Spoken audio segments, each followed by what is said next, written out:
తిరుపతి గ్రామీణ మండలము తిరుచానూరు సమీపంలోని ఓ ఇంటిలో 3 మృతదేహాలు బయటపడడంతో ఒక్కసారిగా అక్కడ కలకలబరేగింది.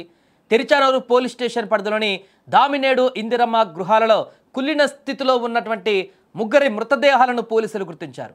తమిళనాడు రాష్ట్రం గుడియాత్తాంకు చెందిన సత్యరాజ్ తన భార్యను వదిలేసి అదే ప్రాంతానికి చెందిన పొన్నాగుట్టే నాయగి అనే మహిళతో వివాహేతర సంబంధం పెట్టుకున్నాడు.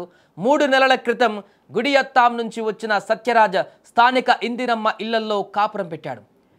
పొంగొట్టైతో పాటు ఆమె 3 ఏళ్ల కుమారుడు మనీష్తో కలిసి అక్కడే ఉంటున్నాడు.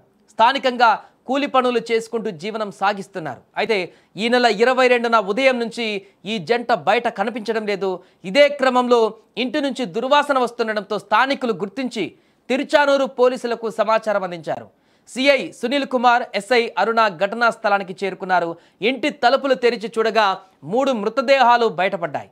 దీంతో సత్యరాజ్ ఉరికి వేలాడుతూ అక్కడ, నాయగి, మనీష్ మృతదేహాలు గదిలోని వాష్రూమ్ వద్ద పడి ఉన్నాయి.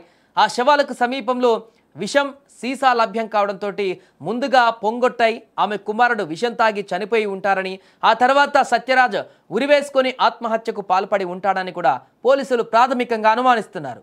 మరోవైపు మహిళను, ఆమె కొడుకును చంపి సత్యరాజ్ ఆత్మహత్య చేసుకున్నాడా అనే కోణంలోనూ పోలీసులు ఇప్పుడు దర్యాప్తు చేస్తున్నారు. ఈ ఘటనతో దామినేడు గృహాలలో ఒక్కసారిగా కలకలం రేగింది. ఒకేసారి ఒకే ఇంట్లో 3 మృతదేహాలు లభ్యం కావడం, ఒక కుటుంబం మొత్తం కూడా అక్కడ కుళ్ళిన స్థితిలో ఉండడం చూసి ఆ పక్కన ఉన్నటువంటి స్థానికులందరూ కూడా, గృహాలలో ఉన్నటువంటి నివాసితులు వాళ్ళందరూ కూడా తీవ్ర భయాందోళనకు గురయ్యారు. అసలు ఏం జరిగింది, ఎలా చనిపోయారు, ఈ యొక్క చనిపోవడానికి గల కారణాలు ఏంటి, పూర్తి వివరాలు కూడా అక్కడ పోలీసులు అయితే దర్యాప్తులో తెలుసుకునేటువంటి ప్రయత్నాలు చేస్తున్నారు. చుట్టుపక్కల ఉన్నటువంటి ఇళ్లలో వారితో కూడా మాట్లాడి వీరెంతకాలంగా ఉంటున్నారు, ఎలా ఉండేవారు, ఎక్కడెక్కడికి వెళ్ళేవారు, ఇలాంటి వివరాలను కూడా సేకరిస్తున్నారు. మిగతా కాలనివాసులు, నైబర్స్ వారందరూ కూడా ఈ ఘటన పట్ల ఒక్కసారిగా ఉలిక్కి పడుతున్నారు. ఇంత దారుణమైనటువంటి ఘటన, పక్కింట్లో ఉన్నటువంటి ఈ వ్యక్తులు ఇంత దారుణంగా చనిపోయినటువంటి స్థితిలో ఉంటారని చెప్పేసి మేము కూడా ఊహించలేదంటూ వారు షాక్కు గురవుతున్నారు.